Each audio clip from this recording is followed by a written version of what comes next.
Stenographer Hindi YouTube channel को subscribe कीजिए और इस बेल आइकन को दबाइए और देखिए हमारे यूट्यूब चैनल पे आपको मिलेगी 80 शब्द प्रति मिनट स्पीड की डिक्टेशन और डिक्टेशन स्टार्ट होती है 1 सेकंड बाद। स्टार्ट। अध्यक्ष महोदय, अभी अभी जो प्रस्ताव हम लोगों के सामने इस सदन में रखा गया है वह सचमुच में एक विचारणीय विषय है। आज हमारे देश की हालात किसी से छिपी नहीं है। हर आदमी जानता है कि देश के कई भागों में वर्षा नहीं हुई है। इसके कारण देश के कई हिस्सों में, जिनमें कि बिहार प्रमुख है, अकाल जैसी स्थिति पैदा हो गई है। चाहे हम इस बात से कितना भी इनकार क्यों न करें कि अभी तक भूख से किसी आदमी की मृत्यु नहीं हुई है, लेकिन यह बिल्कुल ठीक है कि अब ऐसी स्थिति होने में कोई कसर नहीं रह गई है। आप यह समझ लीजिए कि किसी दिन भी आपको ऐसा अवसर मिल सकता है कि अमुक स्थान में भूख से इतने आदमियों की मृत्यु हो गई और इतने पशु समाप्त हो गए।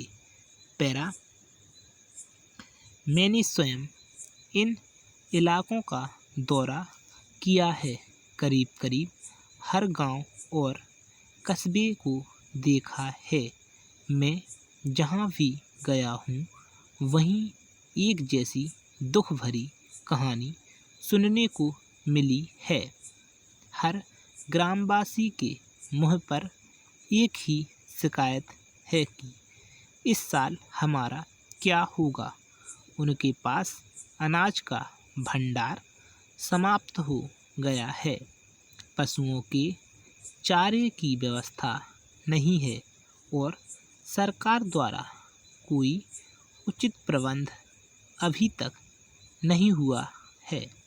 बेशक सस्ते गल्ले की बहुत सारी दुकानें खोलकर सरकार ने इस दिशा में एक सराहनीय कदम उठाया है, किंतु यह दुकानें अभी बहुत कम संख्या में हैं और गांवों से बहुत दूर दूर भी हैं।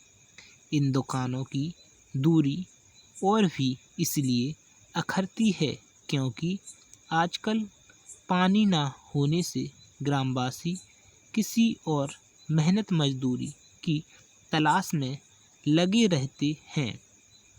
ऐसा समय यदि उन्हें अनाज प्राप्त करने के लिए अपने गांव से मीलों दूर जाना पड़े और उनके आने जाने में ही पूरा दिन समाप्त हो जाए, तो फिर आप ही बताइए वे बेचारे क्या करें।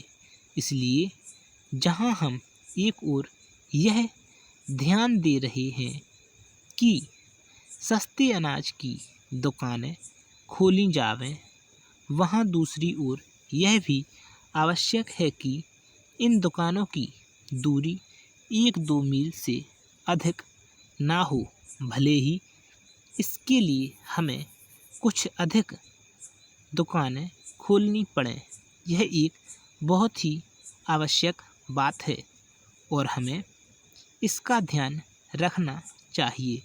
ऐसा करने से ही हो सकता है कि कुछ अधिक खर्च भी हो, ताकि ऐसा ना करने से काम ना चलेगा।